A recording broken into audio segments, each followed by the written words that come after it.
slight upset there, 11 seed beating a 6 seed. Oh, and looking at this bracket, we were just talking about it. OBMC Bob did beat Phantom. Yeah, he did take that upset as well. So that part of bracket going to be OBMC Bob versus Key. Two upsets there, 2-1 fashion. So shout outs to both those players doing a phenomenal job. That being said, next up we are going to be getting Nimbus versus one of the 7 deadly sins in Lust. Oh yeah, this is going to be an interesting one. 8-9 seeds, so you're booking a date with Jackal and Winner's Quarters with this. Oh, we got Bowser Jr. Bayonetta. This is gonna be a funny, silly one.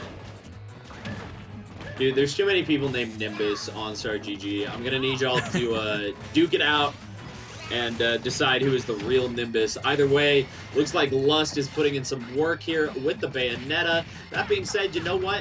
You can't be sleeping on the Baojiao. A little bit of a weird pick, but ultimately, some of those unconventional picks, when you really dedicate yourself to the character, can be really, really strong. Now, though, we do get that witch twist into the forward airs, and so far, Lust starting to do a really good job of playing evasive with some of these ABKs to avoid Nimbus's pressure. Yeah, you called it out, and it happened in front of us. It was that ABK into the up B to avoid the F smash right in front, and then immediate aggression afterwards. That's beautiful movement coming out from Lust. It's pretty close right now, though, I will say. We just saw a couple weeks ago TM7 Zap at the Illuminoff City Invitational showing off definitely a showcase of the shenanigans combos that Bowser Jr. has. For me personally, that was my first time seeing like the landing forward air confirms where you get like that second hit into like a down smash or jabs. Speaking of jabs, this very well could kill. Yep. Wow. Strong rapid jab there. Hey, you know what? It's a little bit nasty. When you got those boxing gloves at the ready, it's going to do a lot of damage. Now, though, 172, we are starting to get to the range where it becomes a little bit easier for Bayo to snipe some of these kills, but this has always been the one weakness of the character inside of Smash Ultimate. That being said, you know what? Right as I call it out, we got that heal at the ready, gonna go ahead and get that kill. And that's kind of the big thing that I'm worried about overall for Lust is when it comes to Baojiao, one of the weird things with him is that heart is a heavyweight. Meanwhile, the main body, that head of the Koopaling, is a nice, good lightweight. So if you're going to be positioning for kills, you got to do it right.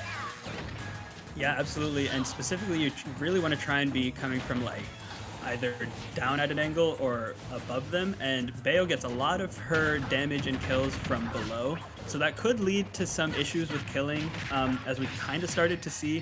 That was a nice confirm though, and backs off with the forward airs to try and set up an edge guard, and gets it in a really weird situation. Are you coming back? Yes, you are. Great stuff to Lust to take a slight lead here.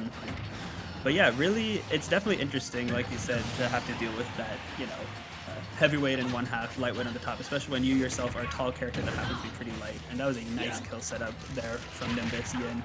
We might even end this game.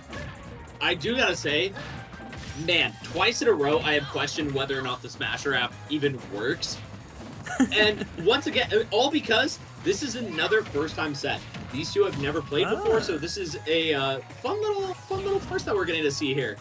And I do find it interesting to see that this Bayo doing so good against the Koopaling, and vice versa as well. Both characters that aren't super common, given Bayo stocks have been on the rise, but also you really have to know the characters. And right there, you know what? Lust, knowing his own character, able to go ahead and get that up tilt to bear and getting that kick to kill.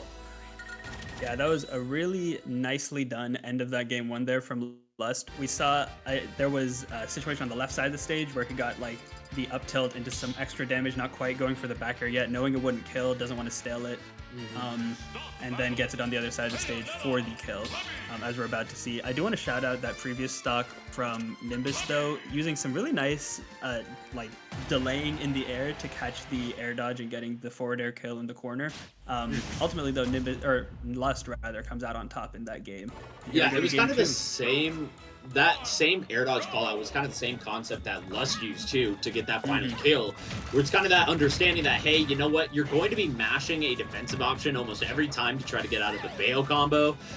Gets the call out with the turnaround up tilt, Now we got this little bit of a larger stage, allowing for Nimbus to more often be able to get that spin out, or sorry, that side B started. because, you know, it's a little bit slow to start up sometimes. Now, though, Lust getting that ABK and already dishing out some nice, clean little 3 and 4 pieces. That is the thing. Ultimately, we haven't seen a lot of, like, severely big, like, the Bayo combos that you're used to. Yeah, I agree. And right there, I think that Lust saved Nimbus a little bit, because I'm not sure, but Nimbus was pretty far into the stage, and I don't know if the Bowser Jr. up B would have You also have Cart side B there. Oh, okay. Yeah, that's true. I wasn't sure if he'd used Cart, but I think you're right. I don't think he had. So nice stuff from Lust there. Still has a lot of damage built up on the Bowser Jr. And I shouted out Bowser Jr.'s rapid jab last game, but Bayo also has one of the strongest rapid jab finishers in the game. So with these smaller horizontal blast zones on Town and City, we could definitely see some early kills come out from those jabs. We got an up air kill though. What the heck? Forget the sides. Why are you talking about the sides? It's about the rooftops, baby. I'm gonna be real. I don't think I've ever seen Raw Junior up air kill like that. So great stuff from Nimbus to, you know, get that call out, and now you've got some extra credit being built up here. Ooh, damage though. Nice kill from Lust to even things up. Yeah, only 51% on deck. This is one good string away. That being said, you know what? Nimbus at the ready to shut it out. The Nairs and the up air is starting to come on through from Lust. I love some of that coverage within the juggle game. You got to make sure that you're playing very calm and patient, not giving away too much. Otherwise, you know what? Baojiao might be killing you mad early. And now it's Lust's turn to deal out plenty of damage, and we are on the comeback here. Yeah, look at this chasing. You know, the Bowser Jr. definitely has some decent mobility tools with the, you know, the side B, which you're able to jump out of, as well as the up B abandoning ship there. Speaking of abandoning ship, what a catch! Wow. I love that one just being at the ready to dome him. Now 135. Oh, back air. You know what? Never mind. I'll stop talking about how you need to get that kill. You're on it. You're on it. Looks like you're doing pretty good. Yeah, that was a really nice down tilt back air on the hard DI in from Nimbus. Great adjustment to catch that. Nimbus does have a little bit of a lead here, catches Lust in the corner, but is not able to capitalize, and we're back to center where this could get evened up in a hurry. I think that Nimbus is starting to do a better job catching Lust out of the air, which is where you can really start to pull some stuff on Bayonetta. And we got taken to the top, but no kill yet. That might... Oh, falls out, though. We got out of there. I don't know if it was just unfamiliarity with what part of the body we were hitting, but either way, we are surviving and gonna be the weak hit for the bear, meaning Nimbus is still living. Dude, that's crazy. He drifted back in. That's wild. I thought that was not going to end well for him. What a catch on the roll! Yeah. Well, joke's on you. It didn't end well for him. Yeah, there we go.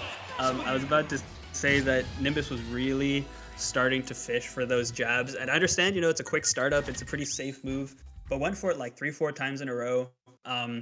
And yeah, ultimately does not quite land one, and gets caught unawares on the platform where Lust is able to take things 2-0, moving on with that Bayonetta and earning his spot against Jackal in Winner's Quarters, which I think, yeah, all of our Winner's Quarters matches are set. So we've got some hitters here for sure, as well as a couple upsets happening, as we talked about earlier, with OBMC Bob and Key. So we've got a lot of exciting stuff coming forward here, as well as a brutal losers bracket. If you're at the venue, I don't envy you moving through the losers right now. I'm seeing some hitters. I'm seeing some people I've commentated in like top 8 sets in like a losers round 3. So this is a fun one we've got in front of us here. Yeah, I do think it is important to note that we did also have another upset with Kelvin beating out Tio, and then also Justin JPEG did go ahead and drop out. So unfortunately, going to be a little bit lighter from that. That being said, still some massive hitters, as you were mentioning. Personally, I'm excited for Pharaoh.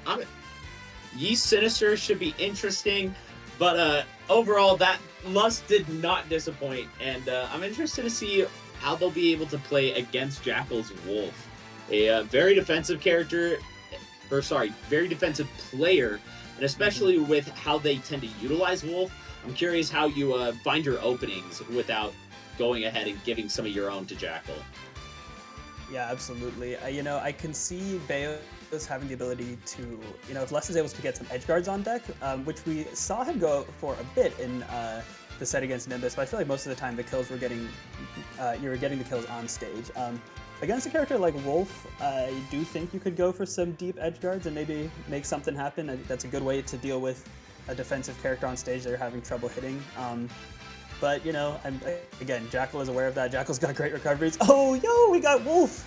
We got Wolf on the screen! We got son of a... I swear, every time I... No, stop. Every time I cast a fusion, he does. Every time I cast a fusion, and there's nobody to watch him, he decides that he is going to try to nom on me at some point. He's a little rat. He's a little rat. Look at the little guy. love him to death, but good gracious. Yeah, he's nippy. He is very nippy. He's very playful. Speaking of very playful, look, if you're feeling like you want to play some games, I know that, by the way, I know that was rough.